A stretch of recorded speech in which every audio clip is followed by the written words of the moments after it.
Amington Heath. I'm going to read to you today one of my favourite stories, and it's called Holes. There's lots of twists and turns, so see if you can keep up.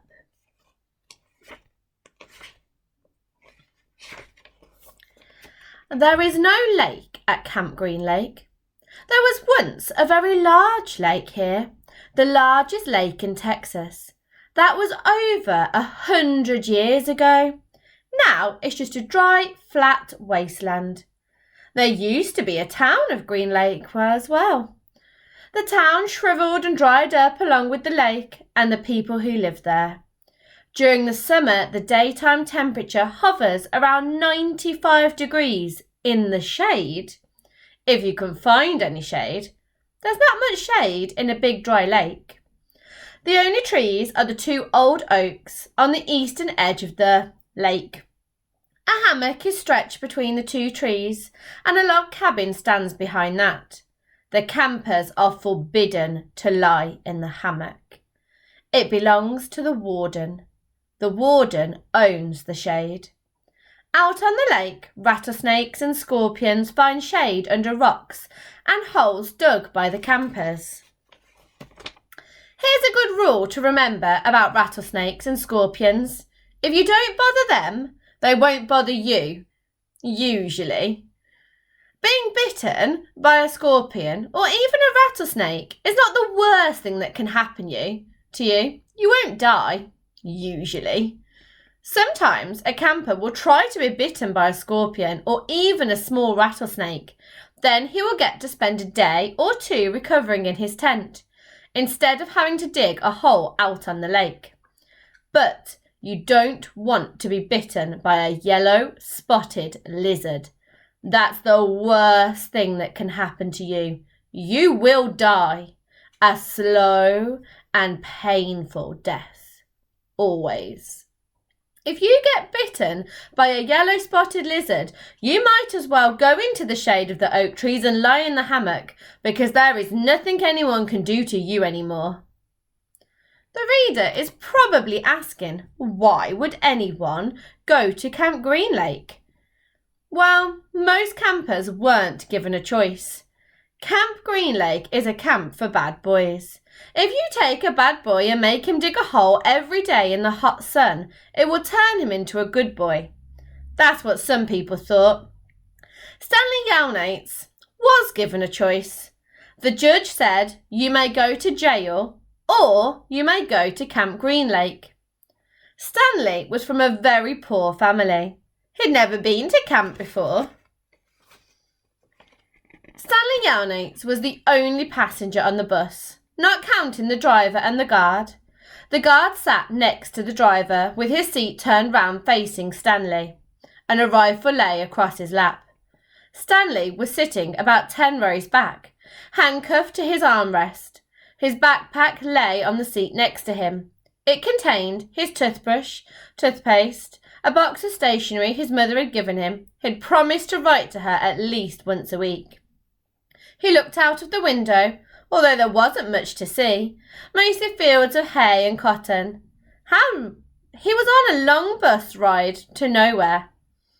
The bus wasn't air-conditioned, and the hot, heavy air was almost as stifling as his handcuffs.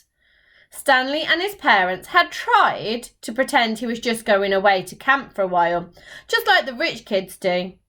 When Stanley was younger, he used to play with stuffed animals and pretend the animals were at camp. Camp fun and games, he called it. Sometimes he'd even have them play soccer with a marble. Other times they'd run obstacle courses or go bungee jumping off a table tied to a broken rubber band. And now Stanley tried to pretend he was going to camp fun and games. Maybe he'd make some new friends, he thought. At least he'd get to swim in the lake. He didn't have any friends at home. The kids at his middle school often teased him, and sometimes even the teachers made cruel comments. Stanley had been arrested on his last day of school. He looked at the guard who sat slumped in his seat and wondered if he'd fallen asleep. The guard was wearing sunglasses, so Stanley couldn't see his eyes. Stanley was not a bad kid. He was innocent of the crime for which he'd been convicted. He'd just been in the wrong place at the wrong time. It was because of his no-good, dirty, rotten, pig-stealing great-great-grandfather. He smiled. That was a family joke. Whenever anything went wrong, they always blamed Stanley's no-good, dirty, rotten, pig-stealing great-great-grandfather.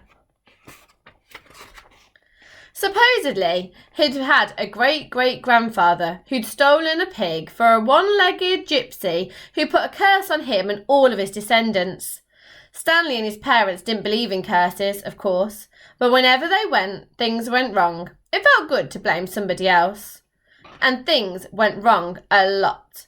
They always seemed to be in the wrong place at the wrong time.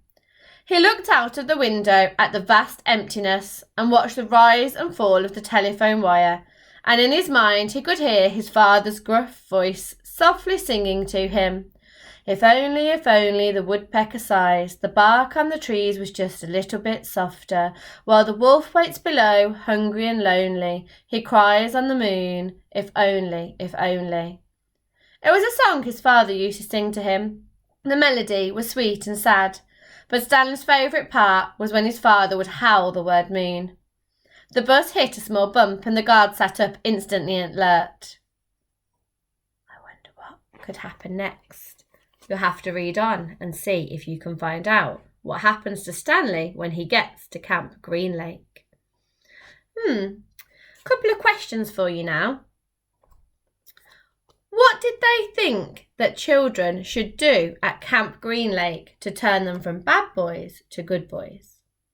Give you a couple of seconds to think about it. Yeah, fantastic. They have to dig holes.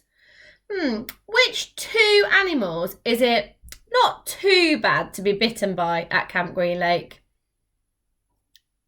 Have a think. Yeah, absolutely. It's rattlesnakes and scorpions. And what's the one thing that you definitely do not want to be bitten by? Yeah, a yellow-spotted lizard. Because if you get bitten by a yellow-spotted lizard, you might as well do what? That's right, sit in the hammock. Well done. See who's reading a story next week. Bye, Amington Heath.